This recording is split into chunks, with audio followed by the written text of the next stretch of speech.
বিসমিল্লাহির রহমানির রাহিম। আমি ধরলা অ্যাগ্রো ইউটিউব চ্যানেলের পক্ষ থেকে বিপ্লব।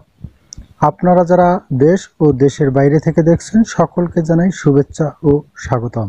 আজকের বিষয় টমেটোর পাতা কোঁকড়ানো বা লিফ কার্ল রোগ এর দমন ব্যবস্থা কিভাবে করবেন এবং এর রোগের কারণগুলোর সম্পর্কে আলোচনা করব। রোগের নাম টমেটোর পাতা কোঁকড়ানো বা লিফ কার্ল রোগ। রোগের কারণ টমেটো ইয়েলো লিফ কার্ল রোগ ভাইরাস এর আক্রমণে এ রোগ হয়।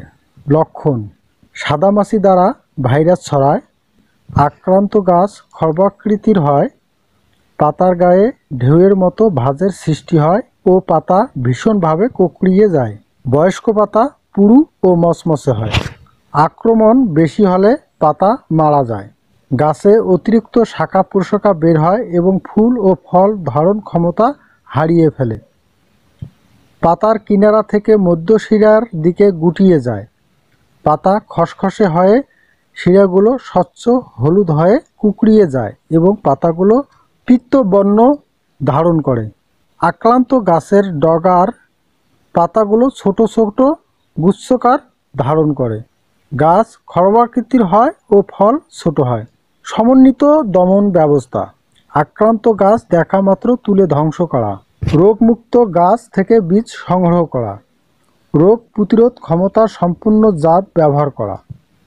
ভাইরাসের বাহক সাদামাছি দমনের জন্য ডায়োমেথয়েট বা অ্যাসাটাপ বা অ্যাডমায়ার বা টিডো ইত্যাদি যে কোনো একটি বালাইনাশক ব্যবহার করা। ছোট ছিদ্রযুক্ত নাইলনের নেট দিয়ে বীজতলা ঢেকে চারা উৎপাদন করা। চারা লাগানোর 1 সপ্তাহ পর থেকে ফল আসা পর্যন্ত 12 দিন পর পর কমপক্ষে 2 বার যে কোনো কীটনাশক যেমন অ্যাডমায়ার প্রতি লিটার পানিতে 1.5 মিলি প্রয়োগ করে সাদামাছি দমন করা। প্রাথমিক পর্যায়ে আক্রান্ত গাছ উঠিয়ে মাটিতে পুঁতে ফেলা। জমি সবসময় আগাছা মুক্ত রাখতে হবে। সুপ্রিয় দর্শক শ্রোতা, এই ছিল আমার আজকের ভিডিও। আমার এই ভিডিওটি যদি ভালো লাগে তাহলে একটি লাইক দেবেন এবং আপনাদের কোনো মতামত থাকলে কমেন্ট করবেন। এবং আমার এই চ্যানেলটি যেহেতু কৃষিভিত্তিক তাই নতুন নতুন ভিডিও পেতে চ্যানেলটি সাবস্ক্রাইব করে পাশে থাকবেন। সবাই ভালো থাকবেন, সুস্থ থাকবেন। আল্লাহ হাফেজ।